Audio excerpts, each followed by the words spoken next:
নমস্কার বন্ধুগণ, হারমোনিয়াম ও গান শিক্ষার ক্লাসে আমি আপনাদেরকে স্বাগত জানাই। বন্ধুগণ, আমাদের একজন নিয়মিত সঙ্গীত শিক্ষার্থী, মানে আমাদের চ্যানেলের একজন নিয়মিত সঙ্গীত শিক্ষার্থী, যার নাম হচ্ছে সৌরভ রাজ। তিনি লিখেছেন যে 2-3 ঘন্টা গান গাওয়ার পর গলা বসে যায়। তবে আসুন আজ আমরা এই বিষয়ে আলোচনা করব।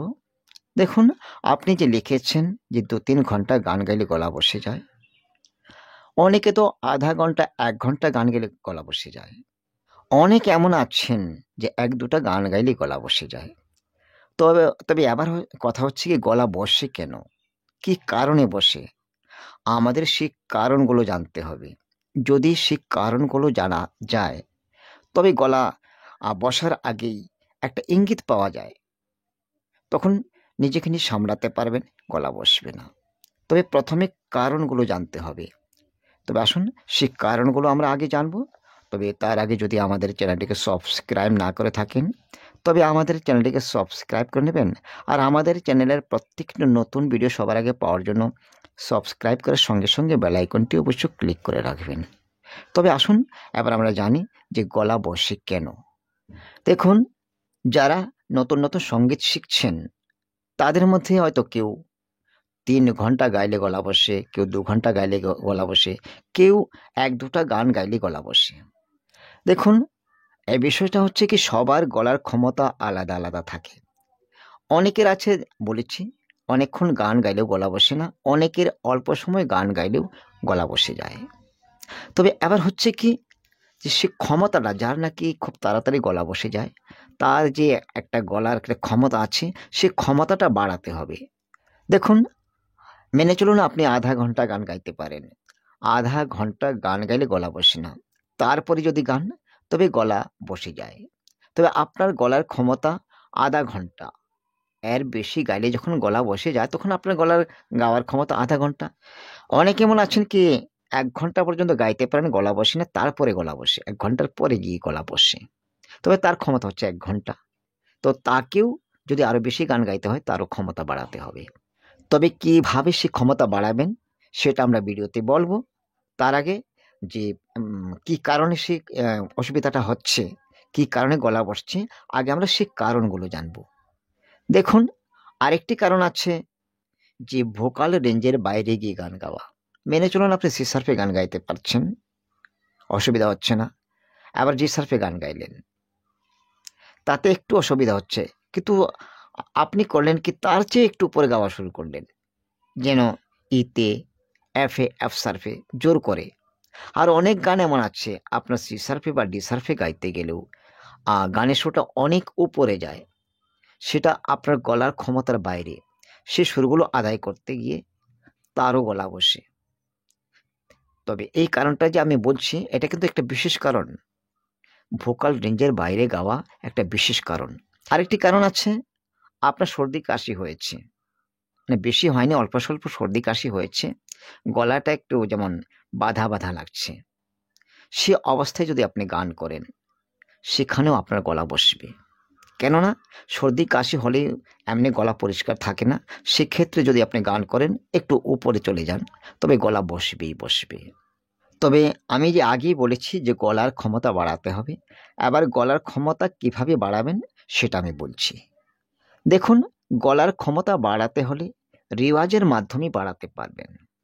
এবার রিওয়াজ কিভাবে করবেন, কি করবেন, সেটাও জানতে হবে।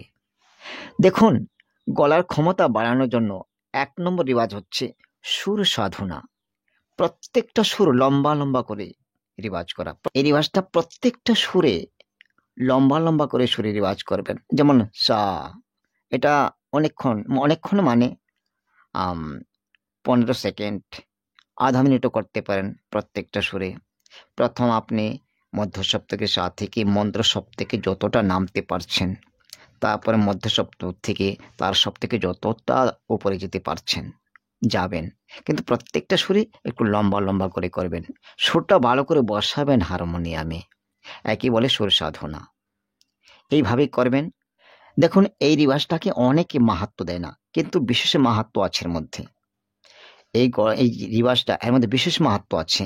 আপনার গলার ক্ষমতা বাড়ায়, আর আপনার গলা পরিষ্কার করে, গলা মিষ্টি করতে সাহায্য করে। এই রিভাজটা দিয়েই আপনার গলা শক্তি বাড়ে, ক্ষমতা বাড়ে। প্রত্যেকটা সুরে আপনাকে সময় দিতে হবে। তারপর যে পাল্টা অলঙ্কারগুলো করে থাকেন সেগুলো করবেন। আর দেখুন, গলার ক্ষমতা বাড়ানোর জন্য যে পাল্টা অলঙ্কারগুলো রিভাজ করবেন সেগুলো একটু স্লোতে, মানে একটু কম গতিতে করবেন। দ্রুত গতিতে করবেন না। দ্রুত গতিতে করলে তাড়াতাড়ি গলা বসে। একটু কম গতিতে করবেন। তারপর হচ্ছে রিভাজ করার সময়। দেখুন, রিভাজ করার সময় একটু একটু করে বাড়াতে হবে।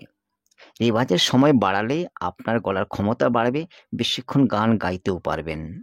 তবে কিভাবে বাড়াবেন সেটা আমি বলছি। দেখুন, রিওয়াজ যে করবেন, রিওয়াজের সময় তো আপনাকে বাড়াতে হবে, কিন্তু একবারে বেশি বাড়াবেন না। একটু একটু করে বাড়াবেন। মেনে চলুন, আপনি আধা ঘন্টা গান গাইতে পারছিলেন, আধা ঘন্টা রিওয়াজ করছেন।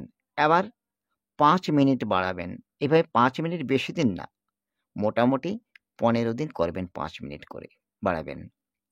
তারপরে ১৫ দিন পরে, ২ সপ্তাহ পরে আবার ৫ মিনিট বাড়াবেন। বাড়াতে বাড়াতে ১ ঘন্টার মধ্যে নেবেন। দেখুন, আপনার ভোকাল রেঞ্জের মধ্যে ১ ঘন্টা রিভাজ করলে গলা বসবে না। এভাবে ১ ঘন্টা প্রতিদিন রিভাজ করে দেখুন, আপনার গলার ক্ষমতা বাড়বে। তারপর আপনি একটু ভোকাল রেঞ্জ বাড়ানোর চেষ্টা করবেন। কেননা গলা বসার আরেকটি কারণ আছে যে আপনার ভোকাল রেঞ্জের বাইরে গান গাইলেও গলা বসে, বলেছি। তাই আপনার ভোকাল রেঞ্জ বাড়াতেও হবে। মেনে চলুন, আপনি সি-শার্পে গান করেন, মন্ত্র সবথেকে ধা পা পর্যন্ত আসতে পারছেন, তার সবথেকে শুদ্ধ রে, শুদ্ধ গা মা পর্যন্ত যেতে পারছেন। তবে কোনো কথা নেই, সব ধরনের গান গাইতে পারবেন। তারপরেও একটু একটু বাড়াতে পারেন। কিভাবে আপনি ভোকাল রেঞ্জ বাড়াতে পারেন সে বিষয়ে আমাদের চ্যানেলেও অনেক চ্যানেলের ভিডিও দেওয়া আছে, সেগুলো দেখে নেবেন। গলার ক্ষমতা বাড়াতে গেলে সময় লাগে, খুব তাড়াতাড়ি হয় না, একটু সময় লাগে। তবে দেখুন, রিওয়াজের সঙ্গে সঙ্গে গানও গাইতে হবে। এইভাবে গান গাইবেন, রিওয়াজ করবেন, একটু একটু করে সময় বাড়াবেন। দেখবেন আপনার গলার ক্ষমতা বেড়ে যাবে। তারপর যতক্ষণ খুশি ততক্ষণ গান গাইতে পারবেন। তারও একটা সময় আছে, যতক্ষণ খুশি ততক্ষণ নয়। একটা সময়সীমা আছে। অতিরিক্ত সময়সীমা পেরিয়ে গেলে তখন গলা বসার ভয় থাকেই। যেমন একজন শিল্পী ২ ঘন্টা ৩ ঘন্টা গাইতে পারে। যার রিওয়াজের গলা, তারা ২ ঘন্টা ৩ ঘন্টা গাইতে পারে। হ্যাঁ, রিওয়াজ কিন্তু প্রতিদিন করতে হবে। এমন না আপনি ২-৪ দিন করলেন আবার ছেড়ে দিলেন, তা না, প্রতিদিন। আমি আশা করি যে আপনারা বিষয়টা বুঝে গেছেন। তবে আপনাদেরও যদি কোনো এমন কথা থাকে, তবে কমেন্টে অবশ্য আমাকে জানাবেন। আমি ভিডিও দেওয়ার চেষ্টা করব। তবে আজকের ভিডিও আমি এখানে শেষ করছি। আবার কোনো ভিডিওর সঙ্গে দেখা হবে। নমস্কার।